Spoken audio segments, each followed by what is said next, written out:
It's snowflake season in AliExpress and I'm all for it. There's been a ton of releases with this iconic handset, and this Sugess GMT is just one of the most recent ones. I guess it's never too late to join the snowflake party. This watch pays homage to the Tudor BB Pro GMT, with the now trendy again steel GMT bezel. I had a bad experience with the last Sugess I reviewed, so I wanted to give this brand a second chance, just to see if they could change my opinion. Spoiler alert, I think they did. You can get this watch for $250 on AliExpress, which, as you'll probably find out in this review, is a fantastic price for what you're getting. I've left an affiliate link in my description if you want to pick one of these up. This watch comes in 3 dial colors: black, white, and the blue dial that I own. The case dimensions on this Sugess are right in that Goldilocks zone. It has a compact case diameter and lug-to-lug length, and a great weight for a sport watch. It was slightly bigger than its 39mm size because of that steel bezel. It gives the impression of more metal on your wrist compared to a watch with a dark ceramic bezel. The 39mm case is entirely brushed, except for polished chamfers that run along the top of the lugs. The case is finished to a very high standard. It looks absolutely flawless. The brush surface has a satin-like appearance, while the polished transitions are extremely precise and clean. The side profile is quite flat. There's a bit of downward curve towards the lugs, but it's subtle. That didn't really affect the wearing experience. It still felt very comfortable on wrist. The bezel slightly extends beyond the case by about 0.5 mm. The crown has an engraved S, but I don't really like the font that they went with. It's a screw-down crown, contributing to its 100-meter water resistance rating. The threading action on the crown is exceptionally smooth, possibly the smoothest I've experienced on an AliExpress watch. But the crown feels wobbly when it's screwed out. I don't know if this is a feature like you find on Vostok Amphibious, or if it's just a weak point in the manufacturing. Either way, it doesn't exactly inspire confidence. I had an issue with the crown stem on the Sugess Ocean Star I reviewed a while back, and that kind of messed up with the movement, so I had to return that unit. I hope the crown stem here doesn't give way after a couple of months, but I guess only time will tell. This could just be a QC issue with my unit. Let me know in the comments if you have the same issue. The bezel is made of steel, and it has this radial brush pattern that goes outwards from the dial, giving it a very nice look. The bezel also has a polished chamfer that adds a touch of flash. The 24-hour markings are black and look like they were engraved and filled with paint. The markings look crisp, and the paint job here is clean and precise.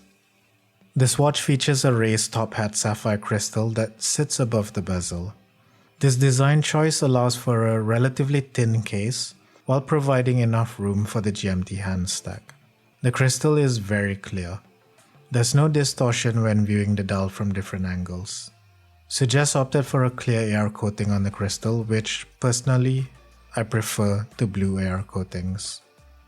The clear AR doesn't distract from the dial's appearance, and speaking of that dial, this is a special, albeit subtle, matte blue dial. It looks black most of the time, but when the light hits it just right, that gorgeous deep blue color pops out at you. It's a very subdued shade of blue, which I really love the look of. The Sugess logo is printed on the 12 o'clock position, and there's 3 lines of text at the bottom. I wish they went with orange instead of yellow for the depth rating, just to match the GMT hand. But it's not something huge that I notice in day-to-day use. The date cutout has a bevel around it, and it's very cleanly done. The indices are applied with a white frame, and they're filled with BGW9 Lume. I can't tell if they're plastic indices or metal, but they're quite raised and they look really good. The hands feature the popular snowflake style, which can be polarizing among enthusiasts. The hour, minute, and seconds hand are painted in white with a dark blue base, while the GMT hand is in an orange shade that pops against the blue dial. The finishing on the hands is impressive, but the second hand appears just a tad too short for my liking. That aside, I love how the snowflake on the second and GMT hands align when they pass each other. It's a small detail, but small details are what makes this watch hobby so fun. The white frame around the hands and indices give the dial a clean look, and they're very legible.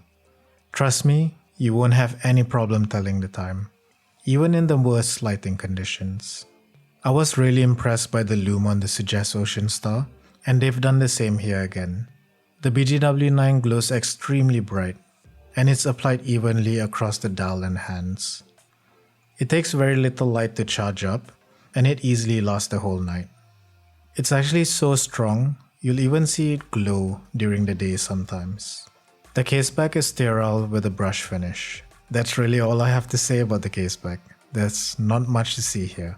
Under the caseback, you'll find the exciting Seiko NH34 GMT movement. It's a collar GMT movement, which means you can use the GMT hand to track a second time zone, as opposed to the jumping hour hand you'll find on traveler GMTs. Like the other NH34 I had on my Revlo Admiral, this example was running slightly fast, but it was still well within Seiko's accuracy standards. Moving on to the bracelet, it's a 3-link bracelet that tapers from 20mm at the lugs to 16mm at the clasp. The brushing is consistent with the brushing on the case, and the end links are a snug fit on the lugs. The links are attached with screws that thread in and out very smoothly. There's good articulation between the links. That articulation and the soft bracelet edges make it very comfortable to wear on your wrist. It doesn't feel as well built as a San Martin bracelet. I'd say it's about 90% there, but it definitely feels way more comfortable. I have no complaints with that trade-off. The clasp is milled with a brushed top and polished bevels, and the Sugess logo is etched in the middle. It's a double push button release, and it comes with a quick adjust system that allows you to easily resize it throughout the day. The quick adjust system offers 4 distinct clicks, so you won't have any problem getting a perfect fit. Considering it has the quick adjust system, the clasp has a relatively low profile, which really adds to the overall comfort. So, what do I think about this Sugess GMT? Besides the wobbly crown, which could just be a QC issue, I honestly can't find anything to complain about. And trust me, that doesn't happen very often. It's just that good. It's a great looking watch at a fantastic price point. Sure, the design credit goes to Tudor, but Sugess executed it flawlessly with this model. San Martin has a similar model that you may want to take a look at, but I feel it lacks a couple of things this Sugess has that really elevates the watch. The San Martin doesn't have the white frame hands and indices, it lacks a quick adjust clasp, and most importantly, it's $40 more expensive. Dollar for dollar, the Sugess is a much better value proposition, and it's been an absolute joy to wear. Keep in mind, you can even get the Sugess for closer to $200 during a sale, which makes this even more of a steal. I guess it's official. Sugess has finally won me over. I'm a believer, and I highly suggest you get this watch.